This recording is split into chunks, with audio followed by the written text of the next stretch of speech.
technology becomes nature. So I think you see a lot of work about this whole discourse and dialogue between the relationship of and kind of the interestingly rich, complex dialogue almost between nature and technology. Okay, Katie, the stage is yours. Great, well thank you for having me. I might take my mask off if that's all right for people. Would you mind putting the slide up, please?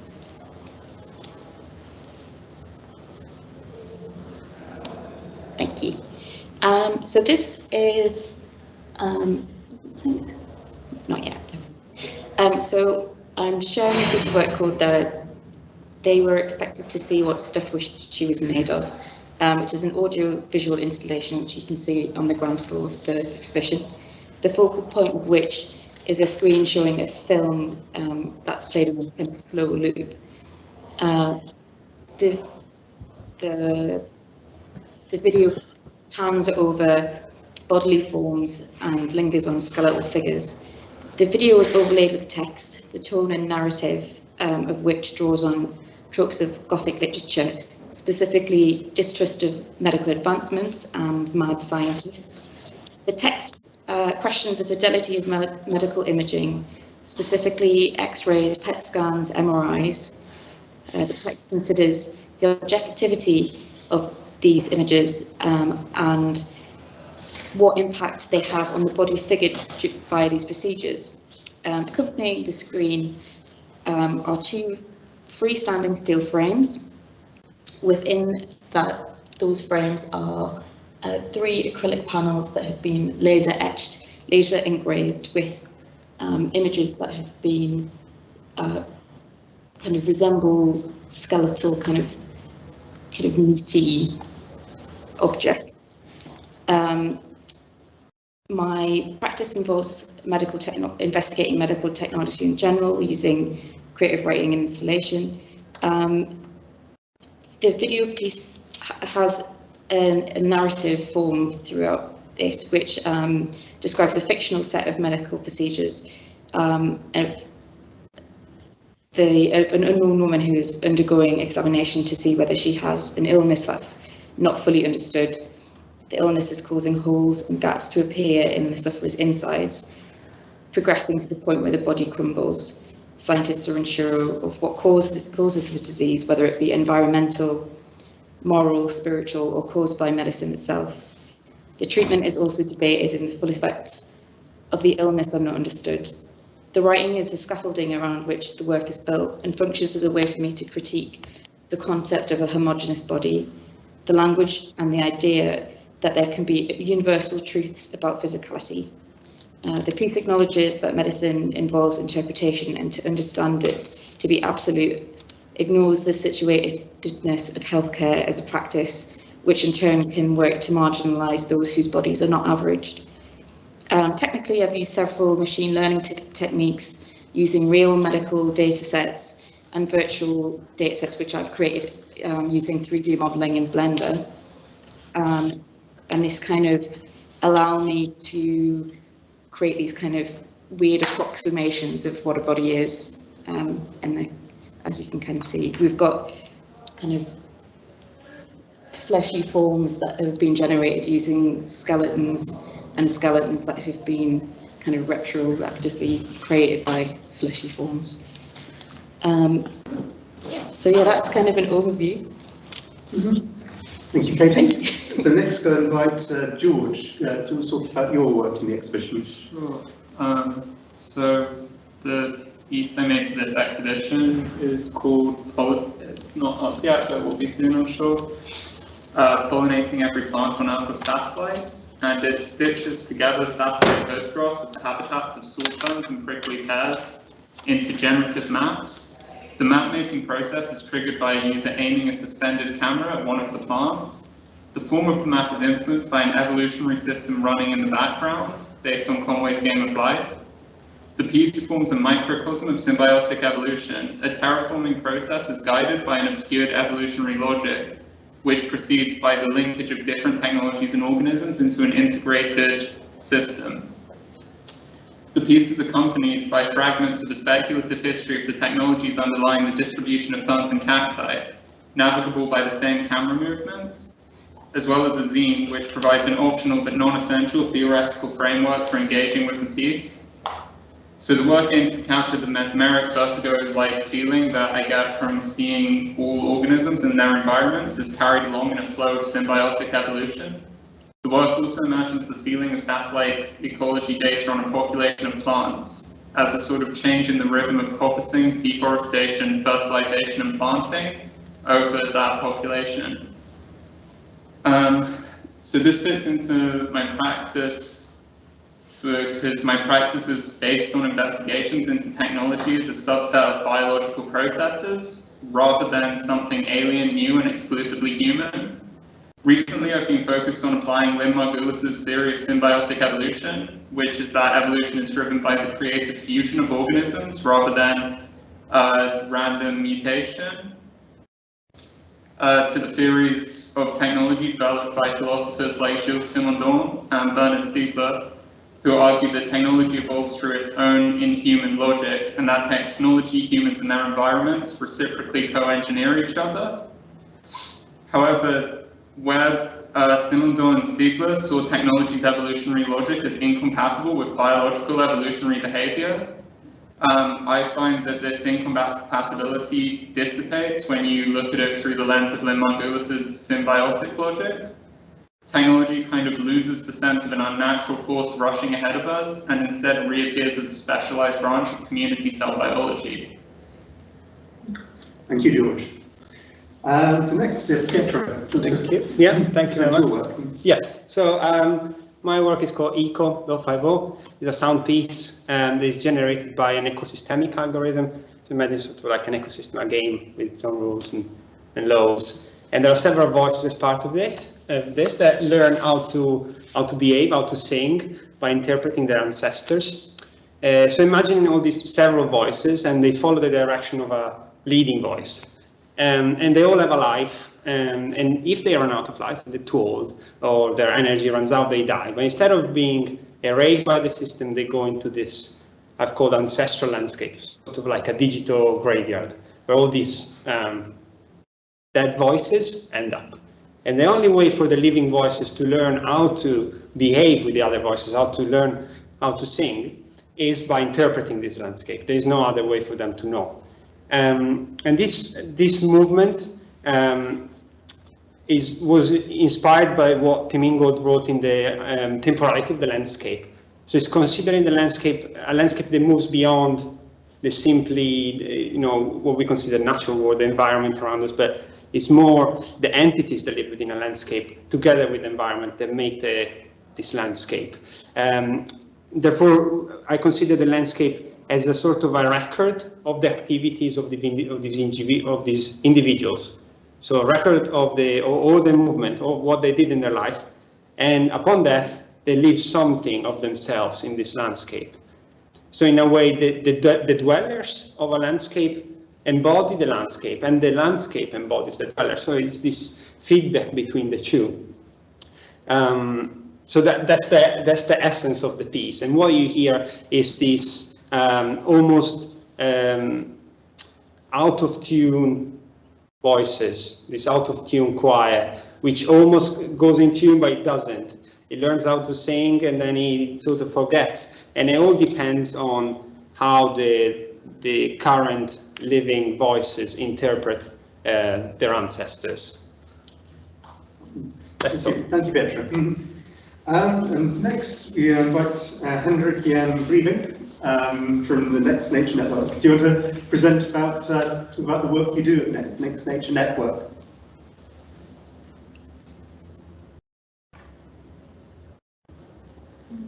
Thank you, and thank you for having me. I'll quickly share my screen with you.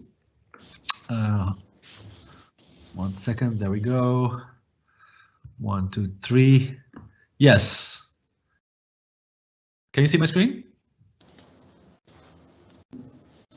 Okay, I'll just assume that you all see my screen. Yeah, so my name is Hendrik Jan Breivink. I'm a designer at Next Nature Network. I think many of the work that we do revolves around this question, how technology changes the story of humanity, and the story that we are writing as we are living it.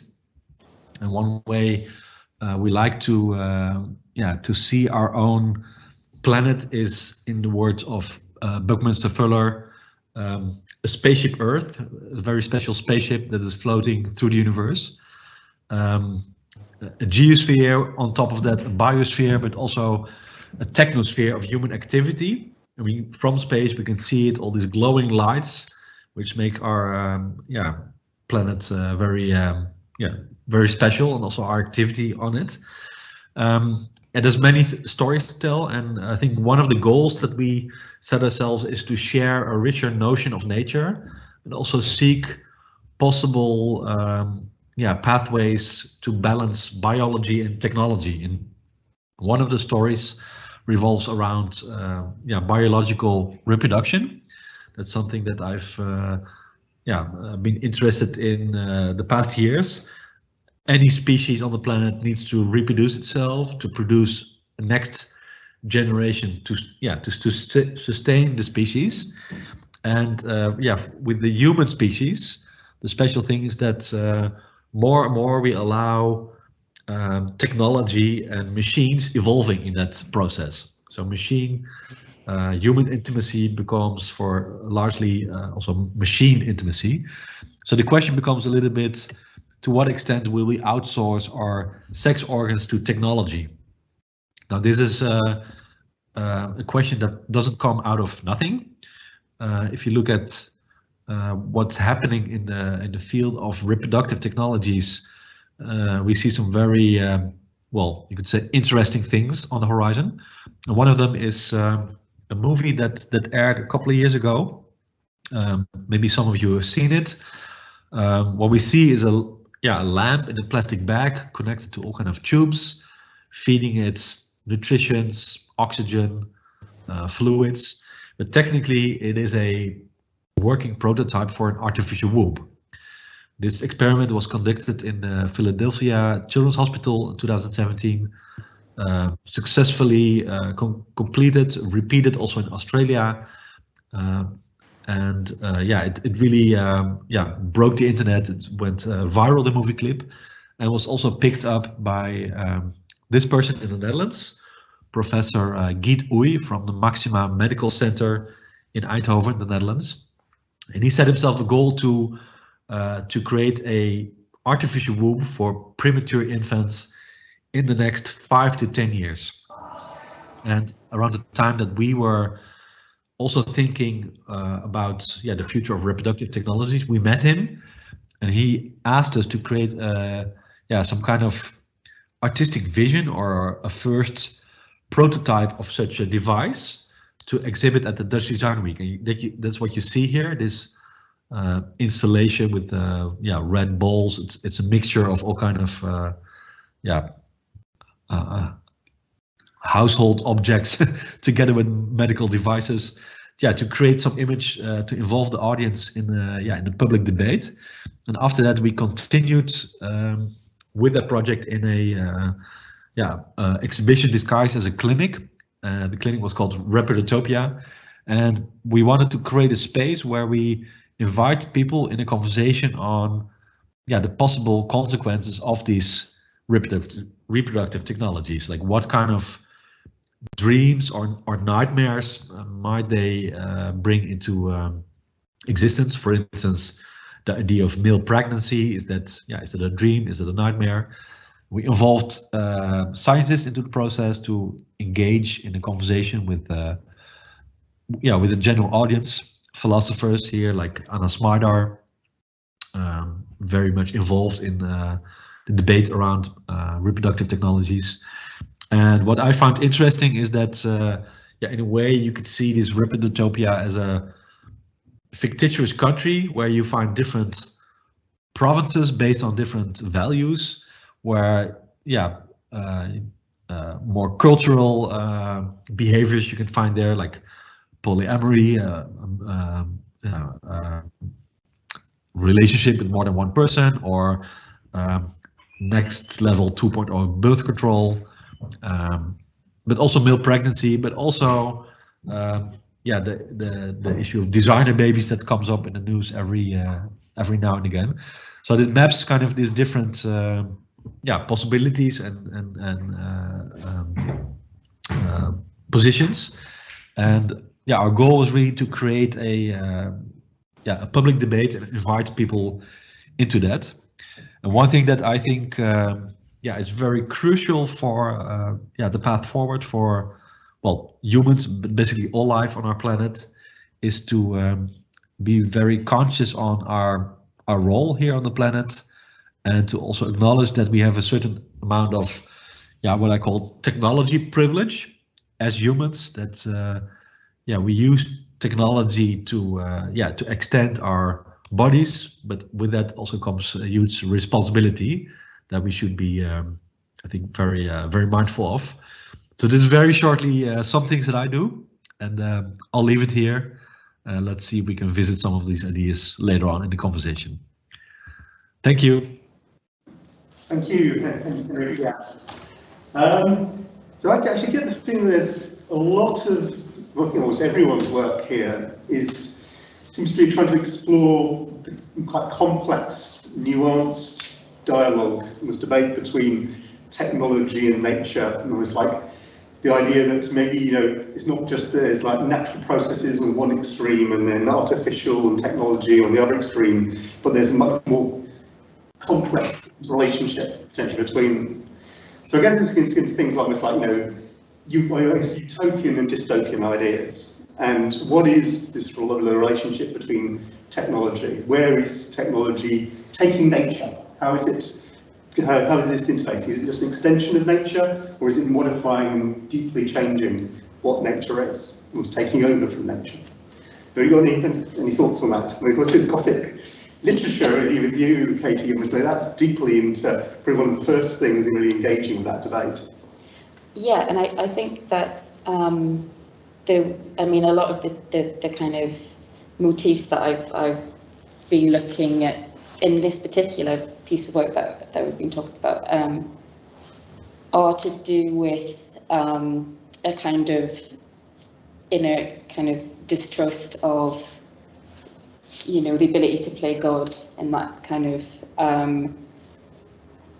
that seems to be kind of, as soon as you're able to have some kind of, you know, change in medicine, there are people who say that it's gone too far, and I think one of the things I was trying to kind of highlight is the fact that that kind of tension has existed, you know, as long as people have been trying to treat themselves in certain ways. And I think that what the real kind of what my kind of real dystopic is not the idea of taking nature out of nature's hands and being able to control it some way. It's more about what Hendrik was saying about there being technology privileges that further kind of create further kind of I forgot what the word, but kind of further division between yeah, people's ability to live well. And so I'm not particularly worried about us kind of meddling too much. It's more about what happens to those people who aren't able to meddle as much. I guess that's the thing. Actually, Henry Gann, your work seems to be very much about these provocative ideas about how technology could deeply change natural processes, which seems like a deeply nuanced debate.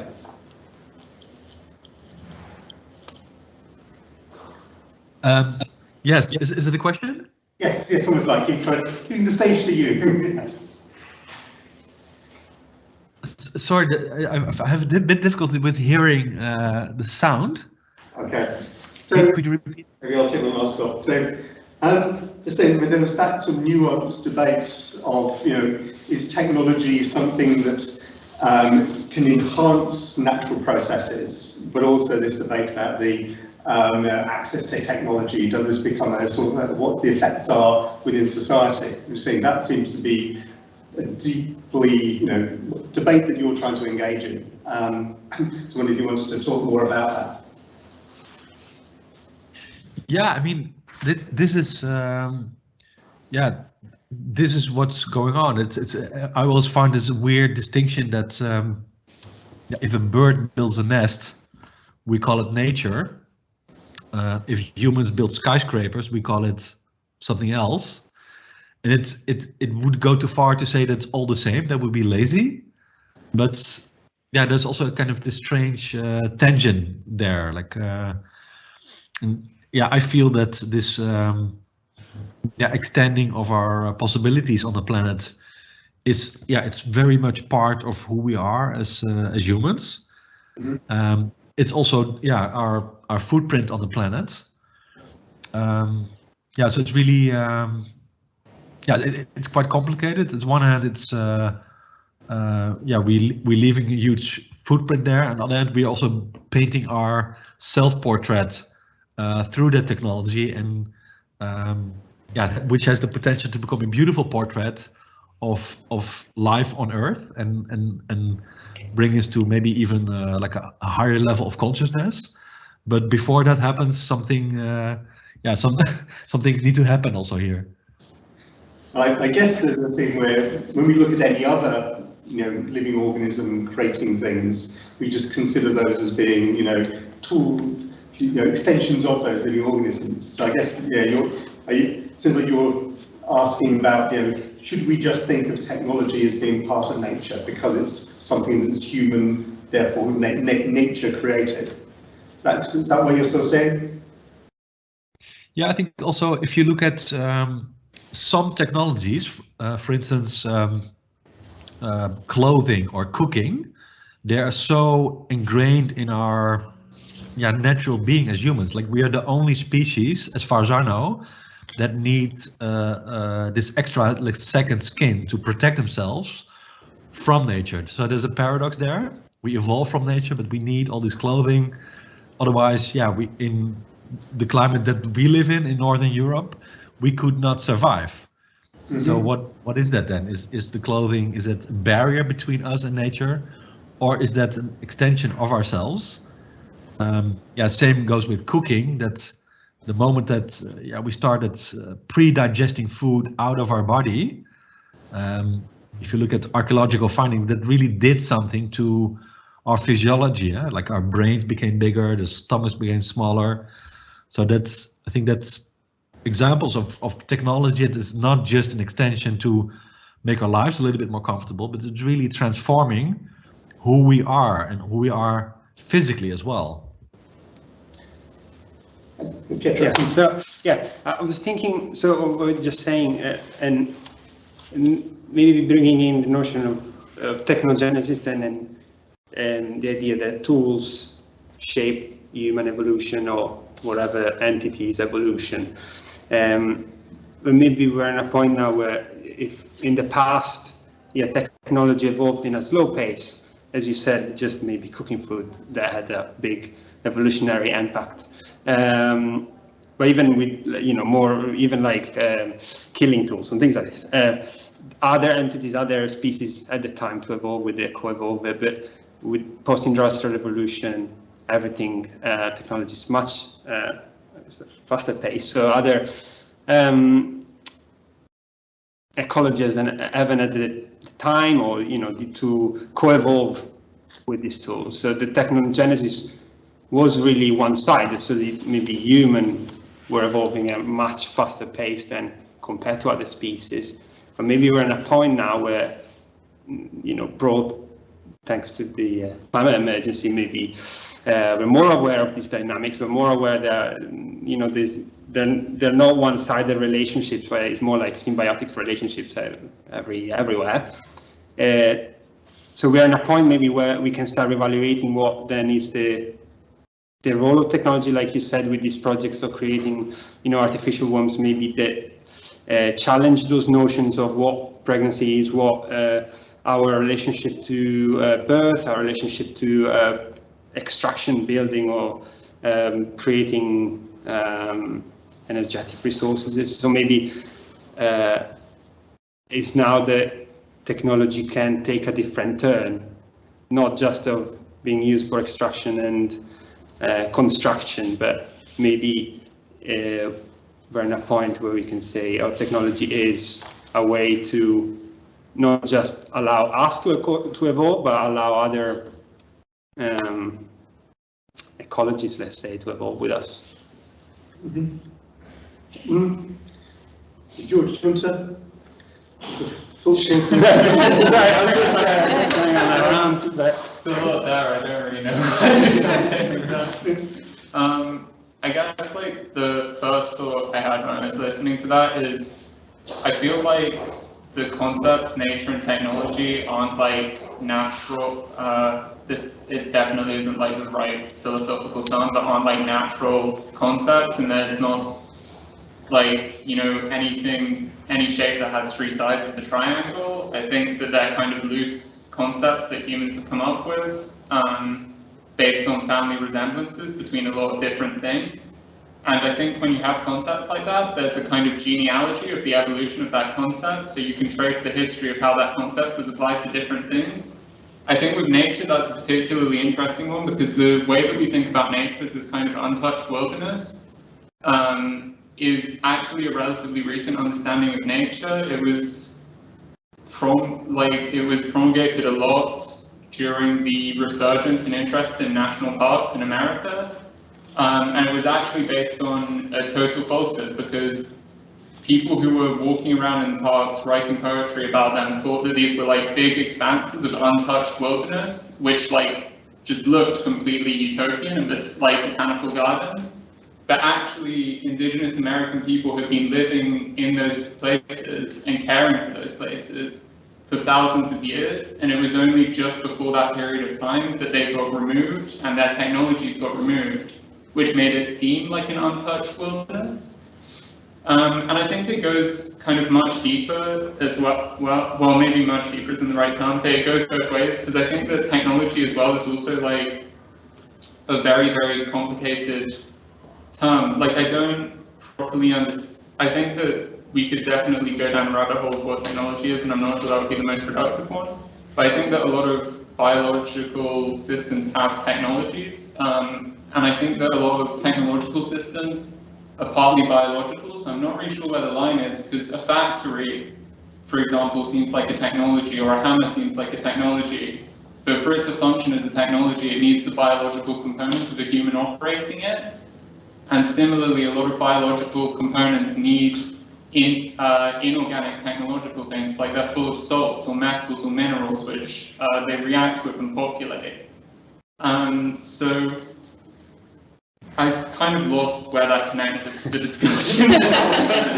No, I think you're saying, yeah, you know, like you need this inorganic and this connection between the inorganic and organic, but then, you know, there is, I lost as well. No, I think in there is a place for both, for everyone to co-evolve technology, humans, non-humans, in the same point. Yeah, at the risk of going on too long, I think the one extension I put on the end of that is that I think that technologies kind of exist in a sort of ecosystem of like a load of technologies which interact with each other and either survive or like don't survive. And I think that saying that like, so I think when you're looking at ways to like have a more positive relationship with technology in general, you need to pick out the technologies that you want to have a positive relationship from that ecosystem and find ways to ensure that those technologies proliferate against technologies which are more harmful, or you don't want to enter into the same kind of stable relationships with.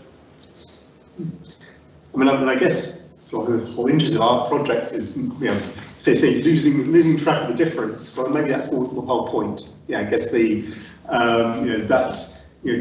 technology as an extension of nature, a technology, it is in opposition, but it's also part of.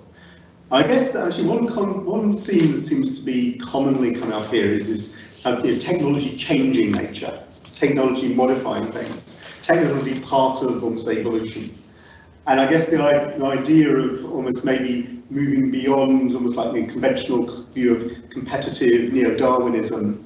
I mean, there's one model of evolution you could say, technology and maybe what humans develop through learning are things which evolve, change through society, change through technology, but where it becomes what you call a Lamarckian model of evolution, where it's almost like directly handing the products that have evolved down to the next generation and iterating on top of it rather than having to be indirectly through genetics. And is a much more direct, much more almost like powerful, or at least in terms of fast evolution.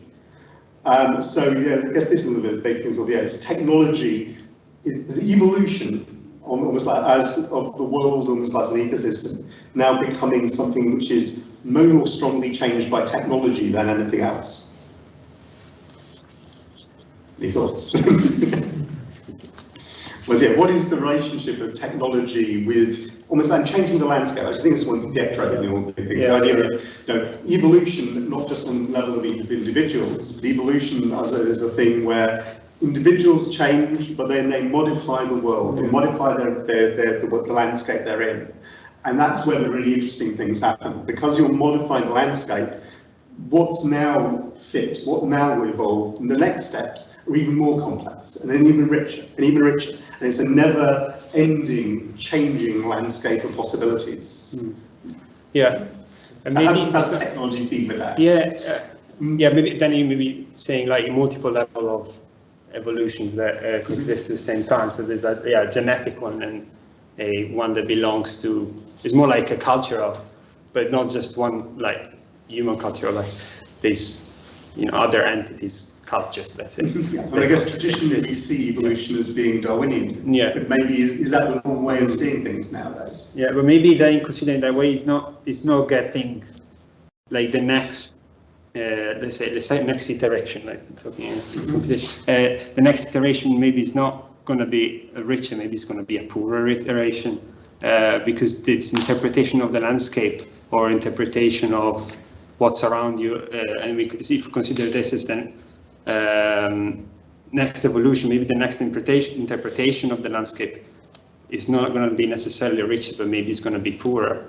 It's going to be, totally different interpretation of the landscape. As you said earlier, like colonizers going to another, what's a new word. They interpreted the landscape considering as an untouched land, and from there on evolved in a totally different way. But that didn't mean, it was a richer, or it wasn't a next step. Yeah. I think one of the things that I find like kind of building on what you're saying is that the idea of these processes being linear seems kind of to be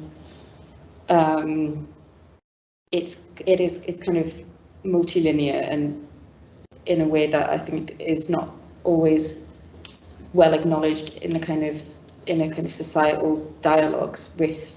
So I think there's this kind of assumption that that we are kind of moving forward in a way that has a kind of that there's a straight line, but there's and the idea that what we have learned necessarily will inform what the next step will be, and I think. But actually, it's more about being kind of aware of it and of entanglements and situatedness at one particular point, and the assumption that we can predict leads to kind of because it's not possible to be aware at all times of all the kind of multitudes of change that are happening. So the idea that we can kind of predict in that way and not be reflective and not change our path is the kind of dangerous thing. Mm-hmm. So I think having a kind of a sense of there being thousands of different versions of the next point in evolution. Yeah, it's like you can make a difference in a way. I mean, not just individually, but whatever you do, it has an impact, and Leandra Yan. Yeah. So you want to join part of the conversation? I guess this whole idea of it's like the illusion of control, which I guess from Katie, and the systems as being so complex that you can guess nudge and influence, but the responsibility is involved in that, and the possibility of how do we go? I guess there's a utopian view and a dystopian view. How do we navigate this landscape of change? Can I chime in?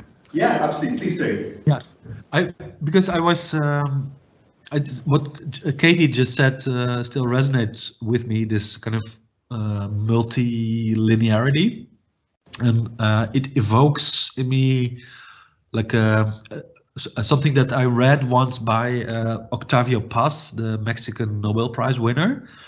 He wrote this beautiful book. It's called Labyrinth of Solitude. I think it's one of those most famous works. And somewhere he writes this beautiful metaphor, and he says something that humans are kind of like a sorcerer. We have created our own, made our own creation, but we are also kind of an inept sorcerer. We created a wilderness of mirrors. That's what he calls it, a wilderness of mirrors, which I find a beautiful term. And we're kind of staring at our own reflection, a bit, clueless. And that sometimes I feel that that is a metaphor for the times we live in now. We have created such a, like the technosphere has become so complex and rapidly evolving. We're staring at it and like what to do. At the same time, I'm also kind of, however difficult it sometimes is, I want to choose a more like positive position and want to remain hopeful that in all this reflection at some point we'll steer all these mirrors in the right direction, and we start looking at ourselves in a more evolved way and also in a higher conscious way. That maybe that's also one of the tasks ahead. So not so much speculating on how we could survive on Mars, but use technology also to turn the gaze inwards to what we actually are as a species, and what our role could be on this planet. So that's also a bit of a, you could almost say like spiritual dimension to it, which I personally find more interesting than the idea, will we travel at the light speed to wherever, just to name something.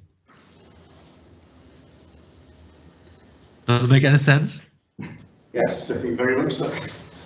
Yeah, in a way, like almost like technology helping to reveal the agency of other entities around us. It seems in a way like is almost like going back to non-Western ways of thinking in a way. So technology is almost going that direction, it seems. Now might be a good time to maybe open the floor to any questions or comments. And also, I guess if people online have been posing any questions, they have not. But yeah, got a shake of the head and say no. Yeah, but there's a lot of positive people here in the room. So yeah, any questions or comments that anyone from the room wants to make? I think it's very interesting that the discussion reminds me of like watching an interview talking about the definition of biosphere. And so it's basically talking about like if we define technology as a tool to achieve something that human cannot achieve, or like as a tool to speed up like human achieving some goals. And then milking can be counted as a technology because human cannot eat grass and create milk. So I think it's interesting that before technology happens, like we won't think it as a technology, but like once it happens, and like the definition makes milking as a technology, and like by drawing biosphere into a bigger scale, like if we include that into the biosphere, like how will we think it differently? And like, I think our mindset will be different from like drawing a clear line between nature and technology. Yeah. Mm-hmm. Yeah, I'm not sure whether it's related to the topic, but it just reminds me of this. Yeah. I guess the agricultural revolution and things like that very much was, what forefront of technology being, often agricultural things like that. Yeah, this has been a question, I guess, that has been continually changing over, I guess, thousands of years now. Yeah, I just wanted to jump in because that really, really resonates with me, because if you look at the history of studies of evolution, then early on in the studies of evolution, basically since Darwin until about the late 1800s, people assumed that the minimal unit of evolution was the individual. So when you're looking at whether something succeeds and proliferates or dies, you're looking at individuals and the number of individuals. And that was largely because of the prevailing like socio-political and also like theoretical, like philosophy and theoretical background, like the Enlightenment values, combined with like later into the 1800s and early 1900s, like a very healthy dose of like, Red Scare, no animals working together. That sounds kind of like suspiciously communist to me, outlook. But actually, if you look at most evolutionary systems, the way that DNA gets translated and turns into an adaptation only works as the function of a holobiont, so a host and its environment and the other organisms it interacts with. So I think when we're like evaluating what kind of relationship we can have with technology, we have to identify what our minimal unit of evolution is. Because if it's the holobiont, if it's like the community, what technologies are beneficial and not beneficial are going to be very different compared to what technologies would be beneficial or not beneficial to the individual, I think. Thank you.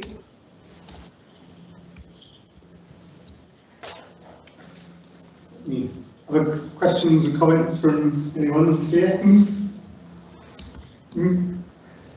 Well, I guess what you were saying, Georgia, that I guess raises, I think the often misinterpreted view of like the selfish gene, things like that, it was like the idea that maybe on an individual gene level, all it is about is, does it reproduce itself, is it selfish?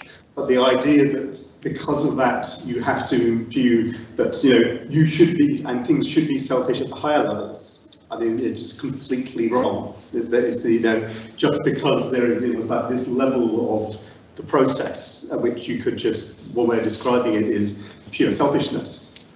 Utterly does not mean that that's almost like justification for humans in society, adopting they're saying that morality and rules, and actually a lot of argument that that is completely against what helps even the individual genes. It was like selfishness on the gene level actually often means altruism on the organism level.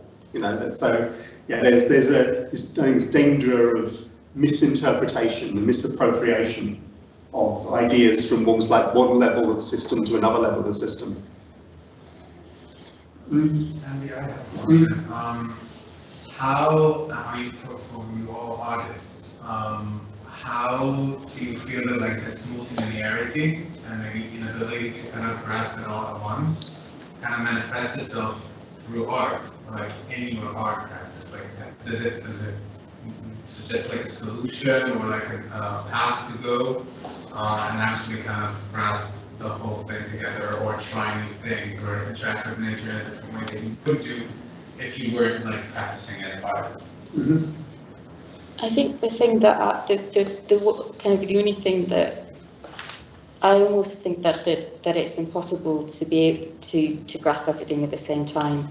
So I try to be quite particular in kind of acknowledging and being quite precise about the context and the situation of the art piece existing, and also kind of being like, this is a representation of this set of parameters in this situation, but being quite explicit about it being not, being quite particular and then not being complete, and the idea of there isn't a way of having a kind of complete vision of a situation, that you have to be very, that it is very kind of, it's comes from a particular set of perspectives, kind of filtered through me as an artist, and kind of with all my hang-ups and histories and all that kind of thing. And yeah, I think I'm suspicious of any kind of everything. I kind of want everything to be a bit blurry, I guess, and a bit kind of bleedy. Yeah. Yeah. Well, I mean, very similar applies to me. The system I create doesn't have any direction. Really. It just goes. Eventually takes a shape, and then maybe it's sometimes earlier it was all dead. Now it's maybe so. Yeah, I think it lives on the same spectrum, and yeah, I guess. I mean, it's tricky, isn't it, with art? It's more you're not creating any solution, so you just try maybe to adopt those dynamics to. I guess the goal could be to create new sensibilities to relationships to, in this case, technology or nature. Oh, we said nature. Everything else. Yeah. I had something else I want to say about, but if you have any points, while I think what I want to say. I'll keep it pretty quick. I think that this discussion reminds me quite a lot of this Borges short story where they're talking about trying to create the perfect map, and he ends up creating a map that's 1-to-1 scale, which is ridiculous because it's the same size as the area you're trying to go across, so you just go across the area. Do you know what I mean? So I think when you say like trying to grasp everything, it's obvious that you can't grasp everything ever, because that would just be that thing. Do you know what I mean? So maybe the process is to think about what you want your map to achieve, what perspectives you're missing out in your map, and how those dynamics resolve, because I feel like you are to some extent making a map of whatever problem you set your artistic mind to. I guess also I'll respond to that in my own art practice, the question, which I think actually to my mind actually gets to the real heart of why I want to work with these almost like natural-like systems and ingredients, where it was the whole, well, I find it exciting, interesting, is this, that you can't control it, that you can't, you want to almost like learn behaviour and try to discover things, ways of working, and maybe richness within the system. But the idea that you've got something that you will be able to directly control and as a master actually is the role, and you won't, it's almost like you will not then get as rich. I mean, it's like the whole point of emergence is the unexpected, and then another level of unexpected, another level of unexpected. And it's sort of the systems that nature seems to have adopted itself are capable of these almost like ineffable levels of richness. Computation, in my mind, is capable of the same sorts of processes, but you utterly lose the level to be able to predictably control. So it's almost like, if what you want to do is predictably control things, don't get into this type of work. But if you do, that's the whole point. And I think on a more academic level, complex systems as an area that we've studied, which deeply involve complex systems and artificial life are deeply interrelated with each other. And one of the whole things in complex systems is the ability to predict and the ability to fully categorize disappears, and they don't become the goal anymore. The goal becomes almost just like experimenting, trying to learn what the sorts of behaviour the system does, rather than almost just like a single model of this what will happen. So actually, I think it's it's almost like you have That is the Kool-Aid. You have to sort of like drink that you want to get into this. It's almost like, the whole point is you will not be able to control this. Actually, that's fascinating. Yeah, hi. I can't remember who said it, but someone mentioned something about like building a positive relationship with like technology of choosing, sort of say and like Katie's work, it just made me think about because we all work with code. It made me think about like ownership of these technologies, like proprietary software. You have to pay for it, and even when things are open source, like it seems like Microsoft, someone just snatches it up and sort of just stamps it on the original thing and expands it into their own product basically.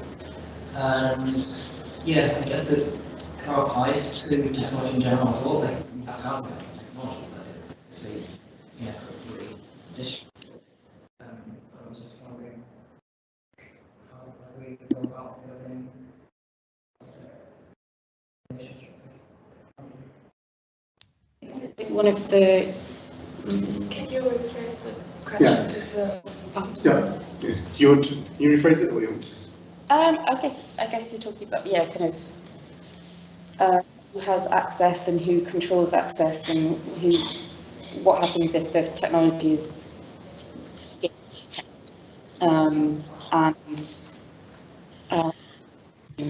encourage positive relationships with the technology if we can't see how they're made and we don't have access to change it. And I think one of the there's kind of like Helen Hester has done some writing about kind of how you access particularly kind of reproductive technologies, and the models of kind of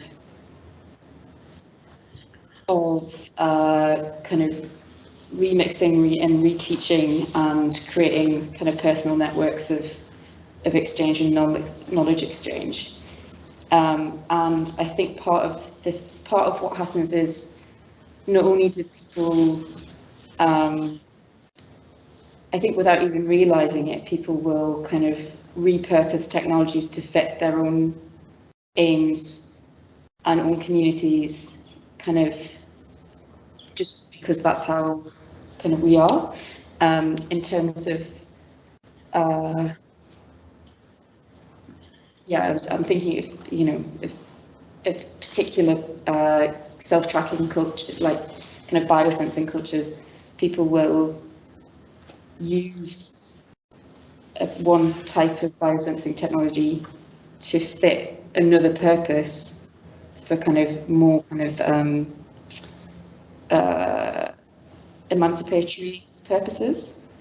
So I think it's kind of getting meshed with what we have and using it not necessarily for the purpose it was intended for, if that makes sense. Yeah, like sorry, I go on again about this, but so like those dynamics of interpreting the landscape and evolve from that apply to anything, like for instance these technological systems sort of they evolve in a way that the people need them to, or in our case the people. But I guess it's what Andrew Ken was saying about who has access to technology earlier. Henry, do you want to, particularly I guess access to reproductive technologies seems like deeply a debate that you're wanting to engage in.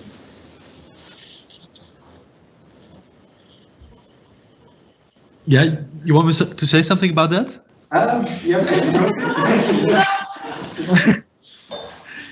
It's a bit, my sound is a bit muffled, so I don't really, I couldn't follow your last sentence. Can you repeat it? So just saying this whole idea, access to technologies and particularly reproductive technologies seems to be a provocative area that you're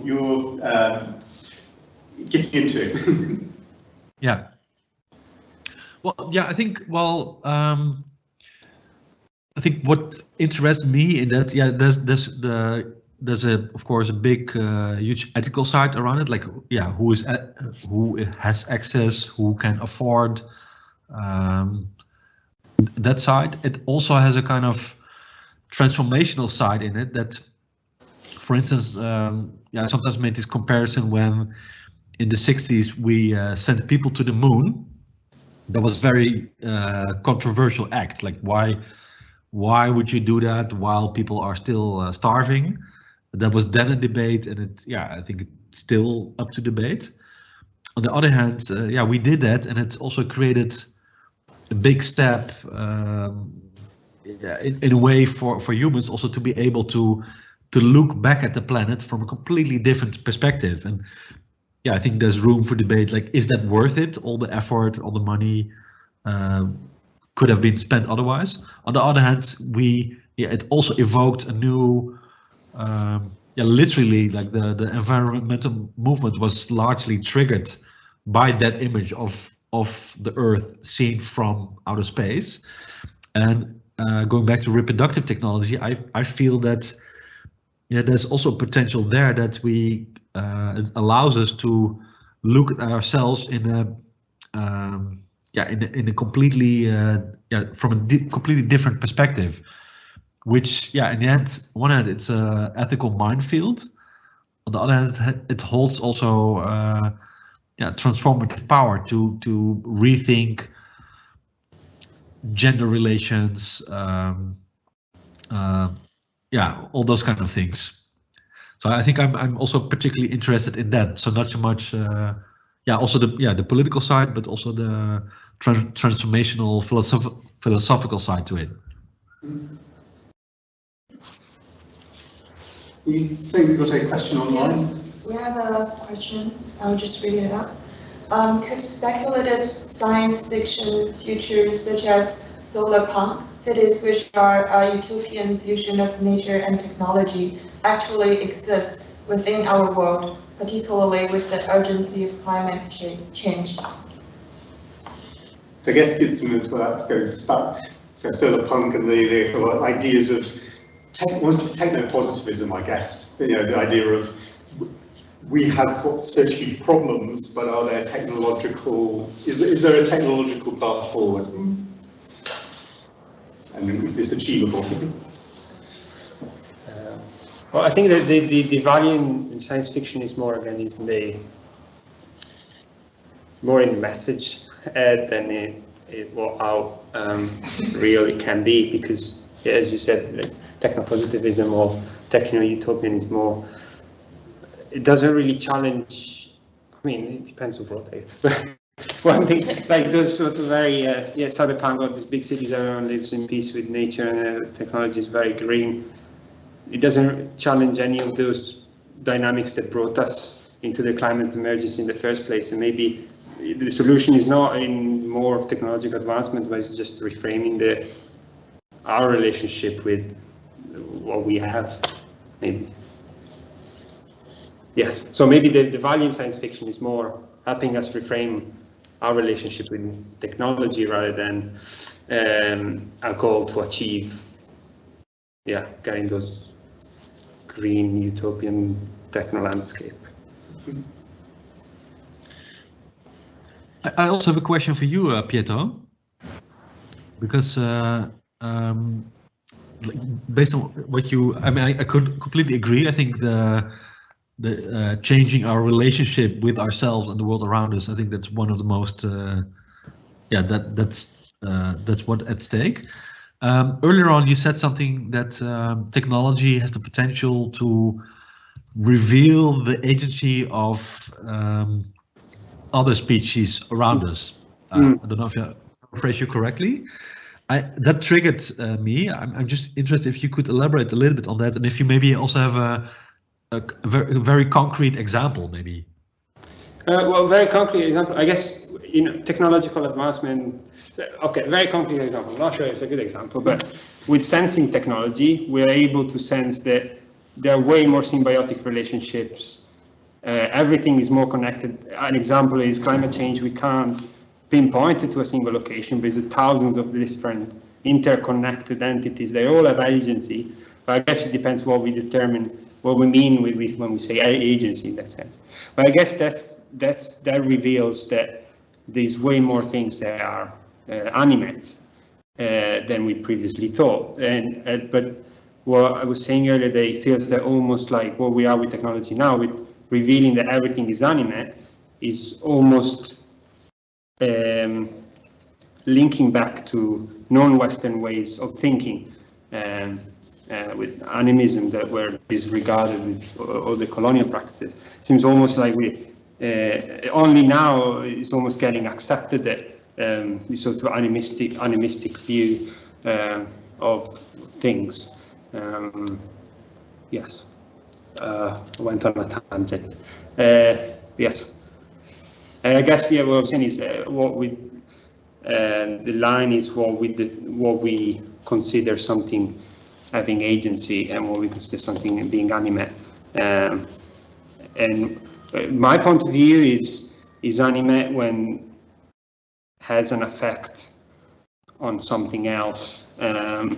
Even if you consider your phone and all the components within it, we could consider their sense of agency, as in I see this microprocessor as lots of all the agency that is within this microprocessor, all the relationships that it how can I say, it holds. So all the dynamics that went into producing this microprocessor, you can almost see the agency this microprocessor had in the environment around it. Okay. Yeah, great. Do you also think that this gives people like a new perspective to act? Like for instance, that well-known example of humans seeing the whole Earth for the first time. And first it was kind of hippies like Stuart Brand activated, pushing that image, the whole Earth catalog, then leading up to the environmental movement. Are you hopeful that this kind of sensing technologies will create a new awareness, or actually people, allows them to act in a different way? Yeah, I think this I think in this sense is more abstract. It's a more abstract way of thinking that is not as graspable, and I think it's more easy to get overwhelmed by the web of relationships. I don't know. Not sure. Maybe. I mean, I think there's a thing of, well, with these hugely rich, unpredictable what can happen to systems, that thinking that you have to understand everything and you can't take any decisions without understanding everything is wrong, because it's almost like you're never going to take action. Yeah. And I guess when we think about climate change, we're in a world where there are things like the oil industry is deliberately producing almost like propaganda to avoid people taking positive action for change. Manipulating PR through all those sorts of things. There's pressures going the wrong way. So there's having to take action even when you don't know the entire consequences of all that action. I think it's almost like it's asking too much to have a complete understanding, and in fact it's an impossibility.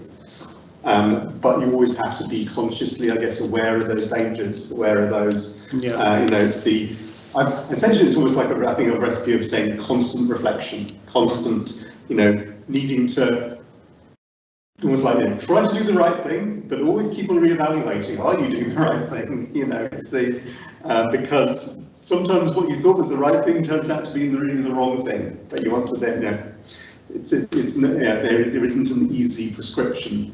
But I think that's also not a reason to not take action. That makes sense. It's getting a bit political.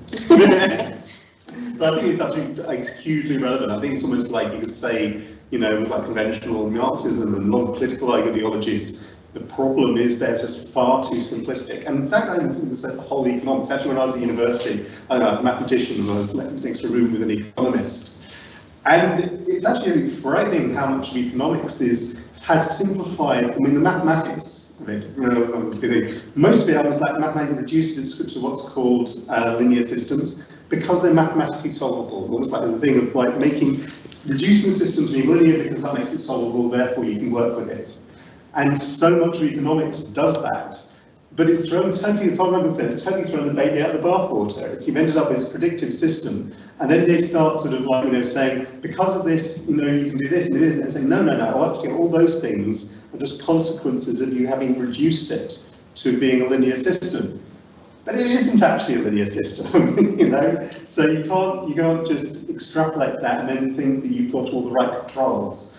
Actually, what you need is a constant reevaluation, constant reflection, constant, change. Try to do the right thing, but also recognise when to stop. When wow, that was a bad idea. That's me going off a bit on.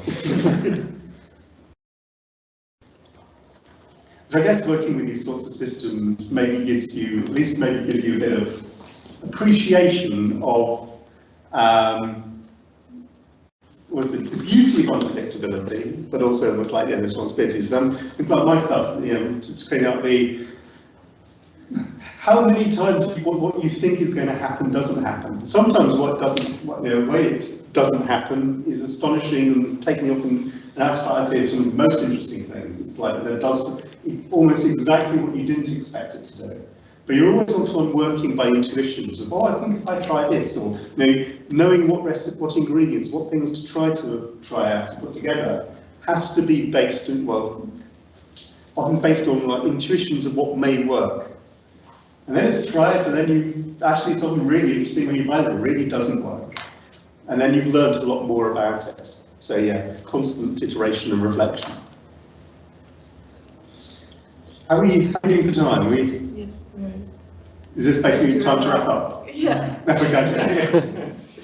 Okay, so any final last questions or comments anyone wants to make? No? I think it's been an interesting discussion. Henry, Dan, do you want to have any last comments you want to make? It's been a pleasure having you here today. No, I mean, it's a beautiful conversation, and I pity myself for being here behind the screen and not being there with you and continuing after this. It's very inspiring. We don't know each other that well yet, but I hope that maybe it could change. I thought it was very inspiring, and I took some notes along the way, and just reflecting a little bit on some of the works that also were presented by these makers. That I had to think about a friend of a friend that. Whenever he went, he felt like he needed for going out for a walk in nature. He would not simply say like, I want to go out in nature. He would say something like, "Oh, I'm in desperate need of a high fractal environment." And somehow I find it very accurate, and also, says something maybe between the lines what we are trying to grasp here, which we probably won't fully grasp, but it's also worth. Pursuing in this day and age. So thank you so much for having that inspiring conversation. I think we had a reasonably high practical conversation. It's self-referential. Okay, so thank you, Henry. Again, thank you for agreeing to come here, and thank you everyone who's here. Participants, your artwork's great. It's really nice to sort of talking to you all here today. Thank